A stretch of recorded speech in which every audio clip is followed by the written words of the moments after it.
All right, ladies and gentlemen, with that, we now move on to a very crucial topic, and that is the DPDP bill. And we're going to talk about how to achieve compliance with white hats. So, for this keynote address, we have with us Mr. Rakesh Mishra, the founder and CEO of White Hats Technologies, who's going to join us and address us in this keynote address. Come on, guys, let's give a big round of applause for Mr. Rakesh Mishra. So good evening, everyone. We had a very good session on securities and cybercrime. So moving on to that, the most critical part that we are hearing every day is the data privacy bill. And the major challenge that we all see is we are talking about the cybercrime, we are talking about security, but where is the data is a major crucial part for us. The data is everywhere. So just a brief about us. We are a 5-year-old organization specializing in data privacy and governance, risk and compliance automation front. And what are we discussing today? We are discussing about the DPDP compliance. I will not take much time on DPDP compliance. Apart from that, the best part to find out how to start your privacy journey is where is your data. Unless you understand where is your data, you would not be able to start your privacy journey. We all know we have two forms of the data centers. One is the cloud data centers as well as the on-premise data centers. So most of the banking sectors will have the on-premise data centers as well as in the public cloud. We have the databases where we have a lot of data that is being processed for record processing, and then we have the data lakes and the endpoints. Huge amount of data sets are being carried out, being exchanged through APIs, through third parties and to third parties.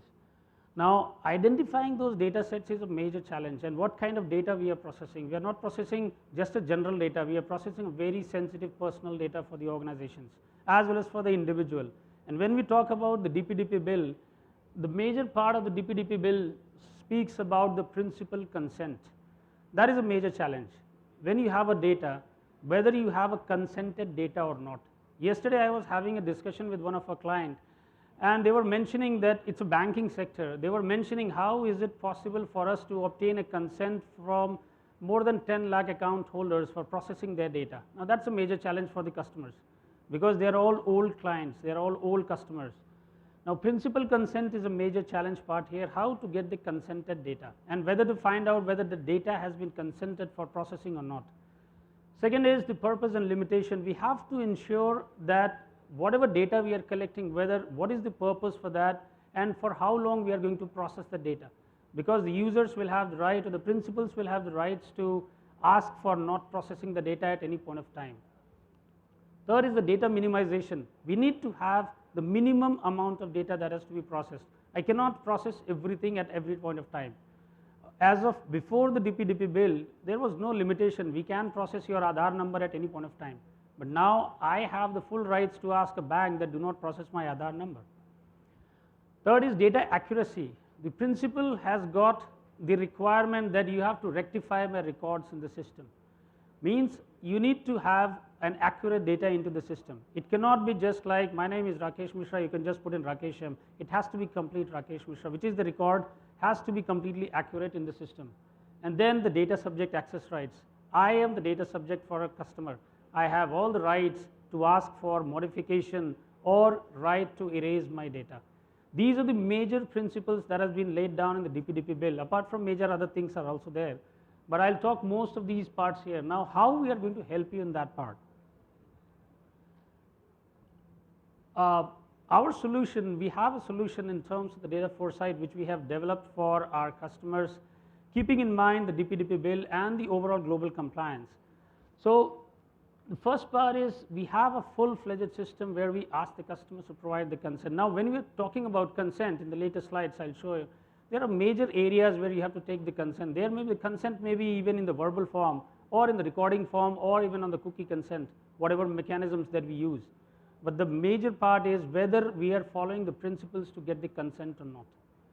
So this ensures that we are following the consent mechanism into the system.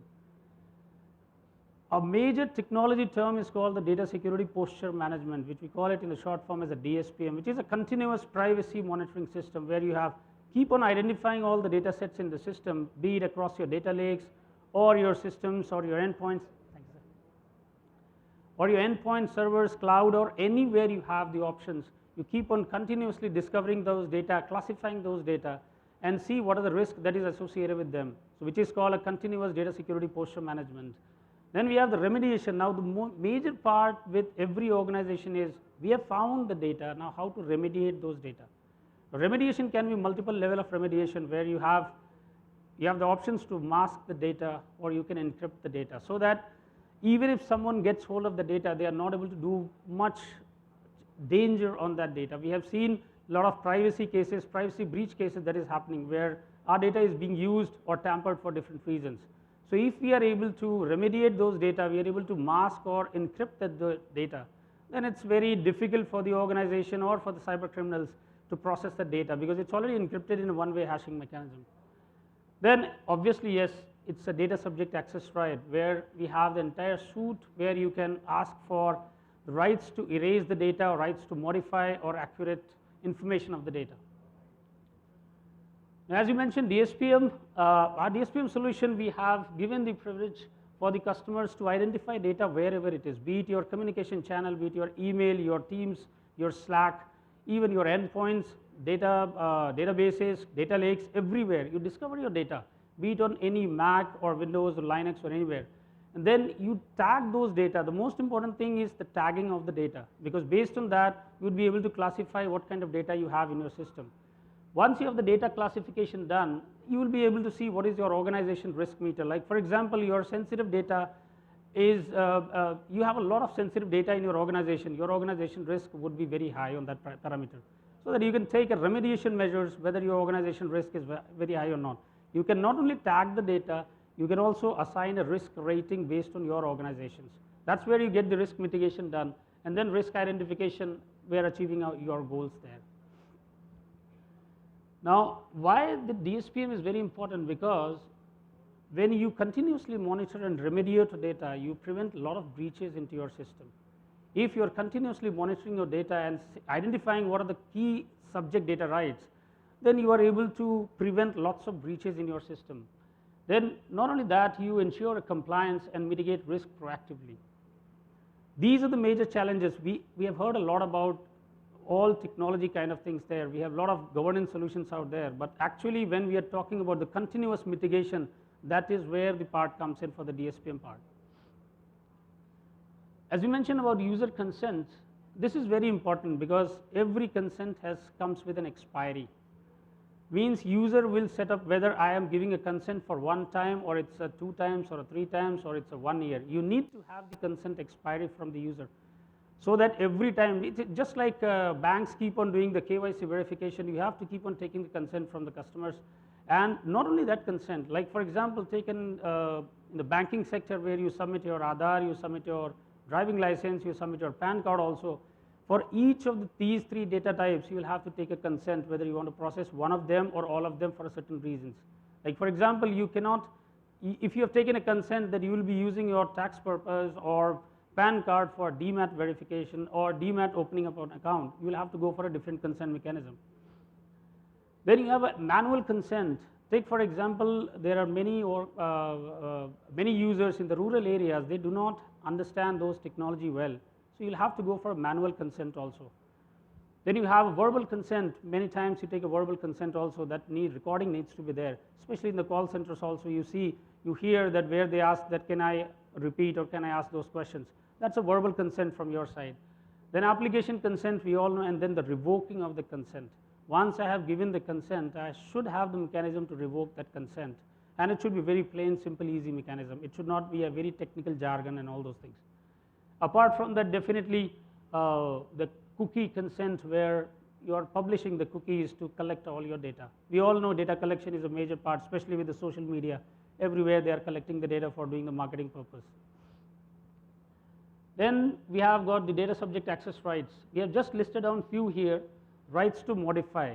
This is very, very important, because normally whenever we are giving the data, people may make mistakes in the system. They may not write in a proper way. So we should have the rights to modify those data, and it should be as accurate as possible.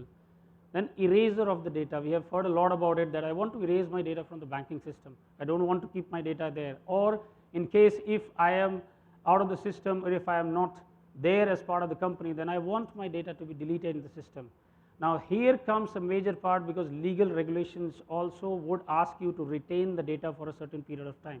Like for example, I cannot go onto the bank and I say I have closed my accounts, you delete my data. They cannot do it because of certain banking reason or regulation requirements there. There comes the legal picture, where you cannot delete data to a certain extent, but we have to ensure that data is being minimized for the access for that. So we need to encrypt the data or mask the data so that we still have the data for the accessing purpose of the regulations, but we are not giving it access to another people. Then we have the right to access, as we mentioned. Restriction of processing. Like for example, I can give a consent for processing PAN number only for my Demat accounts.